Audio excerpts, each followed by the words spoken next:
খুলনা প্রকৌশল ও প্রযুক্তি বিশ্ববিদ্যালয় কুয়েটে দীর্ঘ 4 মাস ধরে বন্ধ রয়েছে শিক্ষা কার্যক্রম। 2 মাস ধরে নেই উপাচার্য। ফলে প্রশাসনিক ও অর্থনৈতিক কর্মকাণ্ডেও অচল অবস্থার সৃষ্টি হয়েছে। এস এম মিলনের ক্যামেরায় মোস্তফা জামালের রিপোর্ট। খুলনা প্রকৌশল ও প্রযুক্তি বিশ্ববিদ্যালয় কুয়েটের এমন শুনশান নীরব সড়ক আর ক্যাম্পাস দেখে কে বলবে এটি দেশের অন্যতম গুরুত্বপূর্ণ বিদ্যাপীঠ। অথচ এই বিশ্ববিদ্যালয়ে 4টি অনুষদে 20টি বিভাগ রয়েছে। এসব বিভাগে লেখাপড়া করছেন প্রায় 7,000 শিক্ষার্থী।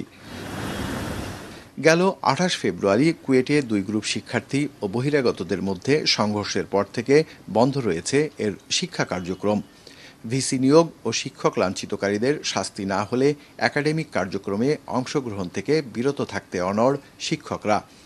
এ পরিস্থিতিতে সেশন জটের কারণে দ্রুত কর্মজীবনে প্রবেশ অনিশ্চিত হয়ে পড়েছে শিক্ষার্থীদের। আমরা মনে করি যে যেই আনওয়ান্টেড সিচুয়েশন ক্রিয়েট হয়েছে এটা আসলে খুব দ্রুততর সময়ের ভিতরে সমাধান হওয়া প্রয়োজন। কারণ আমাদের 19 ব্যাচ দেখা গেছে যে আমাদের বের হয়ে যাওয়ার কথা ছিল। আমাদের বিভিন্ন চাকরির যেই পরীক্ষা ভাইবা এগুলো হচ্ছে আমরা অ্যাটেন্ড করতে পারতেছি না। অন্যান্য যারা ভার্সিটিতে আছে তারা সবাই এগিয়ে যাচ্ছে, কিন্তু আমরা কিন্তু সেই একই জায়গায় পড়ে আছি এবং এটাই আমাদের মানসিক যন্ত্রণাটা হচ্ছে বেশি। কুয়েট পরিস্থিতি স্বাভাবিক করতে সরকার তৎকালীন উপাচার্য অধ্যাপক মোহাম্মদ মাসুদকে অপসারণ এবং অধ্যাপক হজরত আলীকে ভারপ্রাপ্ত উপাচার্য হিসাবে নিয়োগ দেয়। কিন্তু সংকট সমাধান না করতে পেরে 22 মে তিনিও পদত্যাগ করেন। এর ফলে প্রতিষ্ঠানটির শিক্ষক, কর্মকর্তা, কর্মচারীদের বেতন ভাতা বন্ধ রয়েছে গেল 2 মাস ধরে। এতে মানবেতর জীবনযাপন করছেন তারা। আমাদের এখানে 240 জন মতো কর্মকর্তা আছে। এদের বেতন রেঞ্জ 25,000 থেকে 75,000-এর ভিতর।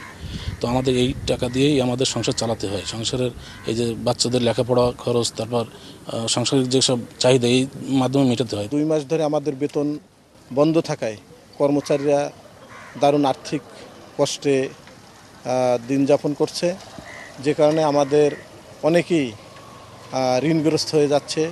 উপাচার্য না থাকায় এবং ইউজিসির পক্ষ থেকে আর্থিক লেনদেনের জন্য কাউকে ক্ষমতা না দেওয়ায় বিশ্ববিদ্যালয়ের সব আর্থিক কর্মকাণ্ড স্থবির হয়ে পড়েছে বলছে কর্তৃপক্ষ।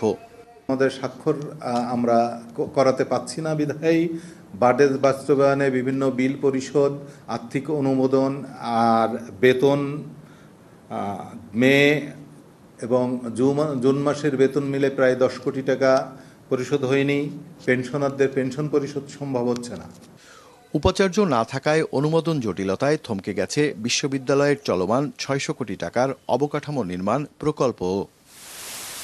মোস্তফা জামাল, মাছরাঙা সংবাদ, খুলনা।